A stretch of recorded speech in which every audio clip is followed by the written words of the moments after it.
അഹമ്മദ് മുസ്തഫ എന്നോടൊപ്പം ചേർന്ന്. മുസ്തഫ, എന്താണ് കോടതിയിൽ നടന്നത്? ഇഷാദ്, ഏറ്റവും പ്രധാനപ്പെട്ട ഒരു കാര്യം, കോടതിയിൽ ഇന്നും ചില വാദങ്ങളാണ് നടന്നത്. ഏറ്റവും പ്രധാനപ്പെട്ട ചില കാര്യങ്ങൾ ഈ വിഷയത്തിൽ കോടതി പറഞ്ഞത്, ഈ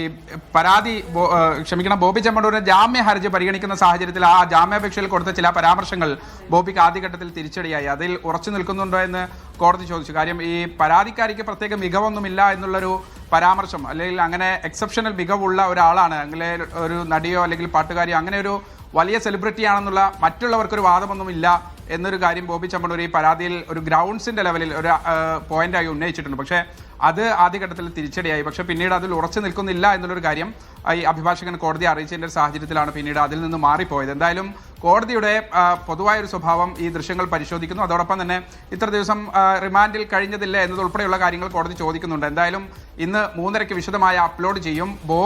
ബോബി ചെമ്മണ്ണൂരിന് എന്തായാലും ആശ്വാസകരമായ സമീപനമാണ് കോടതിയുടെ ഭാഗത്തുനിന്ന് ഉണ്ടാവുക. ജാമ്യം നൽകാമെന്ന് കോടതി പറഞ്ഞിട്ടുണ്ട്, എന്തായാലും പരിഗണിക്കാമെന്നും. അപ്പോൾ ഈ ഉപാധികളുടെ കാര്യത്തിലാണ് ഇനിയിപ്പോൾ ഒരു കൺഫ്യൂഷൻ ഉള്ളത്. അക്കാര്യത്തിൽ ഓൾറെഡി പാസ്പോർട്ട് ജില്ലാ കോടതിയിൽ സറണ്ടർ, അല്ലെങ്കിൽ പോലീസിന് മുന്നിൽ സറണ്ടർ ചെയ്തിട്ടുണ്ട് എന്നതുൾപ്പെടെയുള്ള കാര്യങ്ങൾ പറഞ്ഞിട്ടുണ്ട്. എന്തായാലും 3:30 ഏതൊക്കെ വിശദമായ കണ്ടീഷൻസ് ഉപാധികൾ വെച്ചുകൊണ്ടാണ് കോടതി ജാമ്യം അനുവദിക്കുന്നത് ഉൾപ്പെടെയുള്ള കാര്യങ്ങൾ ഈ ഉത്തരവ് വരുമ്പോൾ അറിയാം. എന്തായാലും ഇപ്പോൾ കോടതി വാക്കാൽ ഒരു പരാമർശം നടത്തിയിട്ടുണ്ട്. ജാമ്യം നൽകിയേക്കാം എന്ന് കോടതി പറഞ്ഞിട്ടുണ്ട്. ജസ്റ്റിസ് PV കുഞ്ഞികൃഷ്ണന്റെ ബെഞ്ചാണ് ഈ ഉത്തരവ് അല്ലെങ്കിൽ ജാമ്യ ഹർജി പരിഗണിച്ചിരിക്കുന്നത്. എന്തായാലും പൊതുവെ ഇന്ന് കോടതി ആ രൂപത്തിൽ ചില വാദങ്ങളിലേക്ക് കടന്നു. ഇന്ന് കോടതിയിൽ ഉണ്ടായത് ഈ വിഷയത്തിന്റെ മെറിറ്റുകൾ ആദ്യഘട്ടത്തിൽ ചെറുതായി ഒന്ന് പരിശോധിച്ചു. പക്ഷേ വിശദമായ മെറിറ്റുകളിലേക്ക് കോടതി കടക്കുന്നില്ല എന്നും പറഞ്ഞിട്ടുണ്ട്. ഇപ്പോൾ ഇതൊരു ബെയിൽ ആപ്ലിക്കേഷനാണ്, ജാമ്യാപേക്ഷയാണ്, അതിന്റെ മെറിറ്റ് മാത്രം പരിഗണിക്കാമെന്ന് പറഞ്ഞു. ആദ്യഘട്ടത്തിൽ ദ്വയാർത്ഥ പ്രയോഗം ഇല്ല എന്ന് ബോബി ചെമ്മണ്ണൂർ അങ്ങനെ നടത്തിയിട്ടില്ല എന്ന്, അത് മലയാളികൾക്കൊക്കെ അറിയാം എന്താണ് അതുകൊണ്ട് ഉദ്ദേശിച്ചത് എന്നതുൾപ്പെടെയുള്ള കാര്യങ്ങൾ കോടതി തുടക്കത്തിൽ തന്നെ പറഞ്ഞു പോകുന്നുണ്ട്. പക്ഷേ ജാമ്യ ഹർജിയിലെ മറ്റു വശങ്ങൾ കൂടി പരിഗണിച്ചുകൊണ്ട് പ്രോസിക്യൂഷന്റെ വാദം കൂടി കേട്ടു. പ്രോസിക്യൂഷൻ പറഞ്ഞത് എന്തായാലും ഈ ഇത്തരത്തിലുള്ള പരാമർശങ്ങൾ സമൂഹത്തിന് തെറ്റായ സന്ദേശം നൽകുമെന്നാണ്.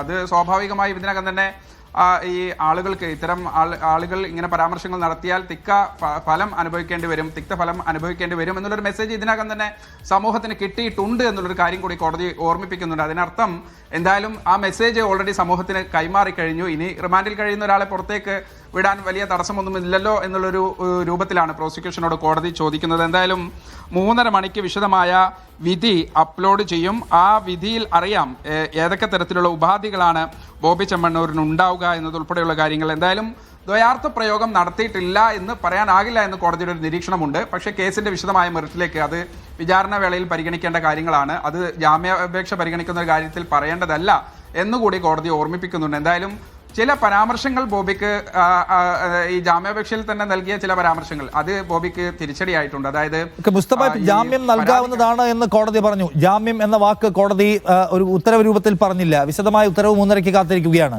അങ്ങനെയെങ്കിൽ നമ്മൾ വിചാരിക്കേണ്ടത് കർശനമായ ഉപാധികളോടെ ഒരുപക്ഷെ ജാമ്യം അനുവദിക്കാൻ പോകുന്നു, അല്ലെങ്കിൽ ജാമ്യ ഉത്തരവ് അപ്ലോഡ് ചെയ്യാൻ പോകുന്നു എന്നല്ലേ? പക്ഷെ അത് അങ്ങനെ തന്നെ വേണം അനുമാനിക്കണം. കാര്യം എന്താ, ഈ മെറിറ്റുകളെല്ലാം പരിശോധിച്ചതിന് ശേഷം നൽകാം, അത് പരിഗണിക്കാമെന്നുള്ളൊരു കാര്യം പറയുന്നു. അപ്പോഴാണ് പ്രോസിക്യൂഷന്റെ ഭാഗത്തു നിന്ന് കണ്ടീഷൻസിന്റെ കാര്യത്തിൽ ഒരു വ്യക്തത ചോദിച്ചത്. അപ്പോഴാണ് അത് വിശദമായി തന്നെ 3:30 മണിക്ക് വിപുലമായ അല്ലെങ്കിൽ വളരെ വിശദമായ ഒരു ഓർഡർ അപ്ലോഡ് ചെയ്യാമെന്ന് പറഞ്ഞത്. ഇപ്പോൾ സാധാരണഗതിയിലൊക്കെ ഏതെങ്കിലും തരത്തിലുള്ള കേസുകൾക്ക് അതിന്റെ മെറിറ്റ് പരിഗണിച്ചുകൊണ്ട് അപ്പോൾ തന്നെ പറഞ്ഞു പോകാറാണ് പതിവ്. പക്ഷേ 3:30 മണിക്ക് അപ്ലോഡ് ചെയ്യാന്ന് പറയുമ്പോൾ അതിന് മുമ്പ് ലഞ്ച് ബ്രേക്ക് ഉണ്ട്, മറ്റു കാര്യങ്ങളുണ്ട്. വിശദമായി തന്നെ കോടതി ഈ കാര്യത്തിൽ ഒരു പക്ഷേ എനിക്ക് നിഷാദ് സൂചിപ്പിച്ചതുപോലെ തോന്നുന്ന ഒരു കാര്യം, ഇക്കാര്യത്തിൽ കർശനമായ ഉപാധികൾ എന്തായാലും ബോബി ചെമ്മണ്ണൂരിന്റെ കാര്യത്തിൽ ജാമ്യാപേക്ഷയിൽ ഉണ്ടാകും. അത് വളരെ വിശദമായി തന്നെ ഇതിന്റെ മറ്റു വശങ്ങളെല്ലാം പരിഗണിച്ചു, പ്രോസിക്യൂഷന്റെ വാദങ്ങളും എല്ലാം പരിഗണിച്ചുകൊണ്ടും അതോടൊപ്പം തന്നെ ഈ ജാമ്യാപേക്ഷയിൽ പറഞ്ഞ കാര്യങ്ങൾ എല്ലാം ഓൾടുഗദർ പരിഗണിച്ചുകൊണ്ട് ഒരു വിപുലമായ ഉത്തരവ് ഇറക്കാനാണ് സാധ്യത. എന്തായാലും ഇപ്പോൾ പറഞ്ഞു പോകുന്നില്ല എന്ന് കോടതി പറയുന്നുണ്ട്. അത് 3:30 മണിക്ക് വിപുലമായി തന്നെ ഓർഡർ അപ്ലോഡ് ചെയ്യാമെന്നും പറഞ്ഞിട്ടുണ്ട്. മുസ്തഫ വിവരങ്ങൾ നൽകിയത്. എന്തായാലും 3:30 മണിക്ക് ജാമ്യത്തിന്റെ വിശദാംശം എന്താണെന്ന് അറിയാൻ കഴിയും. എന്തായാലും ബോബി ചെമ്മണ്ണൂരിനെ സംബന്ധിച്ച് ആശ്വാസദായകമായിട്ടുള്ള കമന്റാണ് കോടതിയിൽ നിന്ന് വന്നിട്ടുള്ളത്. ബോബിക്ക് ജാമ്യം നൽകാം എന്ന് കോടതി പറയുന്നു. അതേസമയം കർശന ഉപാധികളിലേക്ക് കോടതി പോകാനുള്ള സാധ്യതകൾ ഇന്നത്തെ വാദപ്രതിവാദത്തിനിടയ്ക്ക് കാണുകയും ചെയ്തിട്ടുണ്ട്. ഈ ബോബി ചെമ്മണ്ണൂർ നടത്തിയിട്ടുള്ള പല കമന്റ്സും നിഷ്കളങ്കമാണ്, അതിന് ദ്വയാർത്ഥ പ്രയോഗമൊന്നുമില്ല, അല്ലെങ്കിൽ അതിന് ദുരുദ്ദേശമൊന്നുമില്ല എന്ന് ഇന്നിപ്പോൾ അവരുടെ അഭിഭാഷകൻ വാദിക്കാൻ ശ്രമിക്കുമ്പോൾ അങ്ങനെ ദുരുദ്ദേശമില്ലാത്ത കമന്റുകളെന്ന് പറയാൻ കഴിയില്ല എന്നാണ് കോടതി അതിനെക്കുറിച്ച് പറയുകയും ചെയ്തത്. എന്ന് മാത്രവുമല്ല, ഒരു വാദഗതിയായി ഉന്നയിക്കവേ അങ്ങനെ വലിയ ഒരു സെലിബ്രിറ്റി അല്ല, വലിയ ഒരു താരമല്ല ഇവർ എന്ന നിലയ്ക്കുള്ള ഒരു അസാമാന്യ പ്രതിഭയൊന്നുമല്ല എന്ന മട്ടിലുള്ള ഒരു ആർഗ്യുമെന്റ് കോടതിയുടെ മുമ്പിലേക്ക് പ്രതിഭാഗം വെച്ചപ്പോൾ അത് വീണ്ടും അധിക്ഷേപിക്കലല്ലേ എന്ന് കോടതി ചോദിച്ചു. അതിന് നിങ്ങൾ ഉറച്ചു നിൽക്കുകയാണോ എന്ന് ചോദിച്ചു. അപ്പോൾ അതിൽ നിന്ന് ആ പരാമർശം പ്രതിഭാഗം അഭിഭാഷകൻ പിൻവലിക്കുകയും ചെയ്തു. എന്തായാലും ഇതിനകത്ത് ബോബി ചെമ്മണ്ണൂരിന്റെ ഭാഗത്തു നിന്ന് ഉണ്ടായിട്ടുള്ള അദ്ദേഹത്തിന്റെ ഭാഗത്ത് നിന്നുണ്ടായിട്ടുള്ള ക്രൈം എന്തൊക്കെയാണ് എന്ന കാര്യത്തിൽ ഒരു വിശദമായ വാദം കേൾക്കുക, ഇഴകീറി പരിശോധിക്കുക, അതിന്റെ വിചാരണ ഘട്ടത്തിലാണ് വേണ്ടിവരിക. ഇപ്പോൾ അതിലേക്ക് ദീർഘമായി പോവേണ്ടതില്ല എന്നൊരു നിലപാടിലായിരുന്നു കോടതി. അതുകൊണ്ട് സ്വാഭാവികമായും ജാമ്യം കിട്ടാനുള്ള സാധ്യതയുണ്ട്, ജാമ്യം നൽകാം എന്നതിലേക്കാണ് കോടതിയും എത്തിയിരിക്കുന്നത്.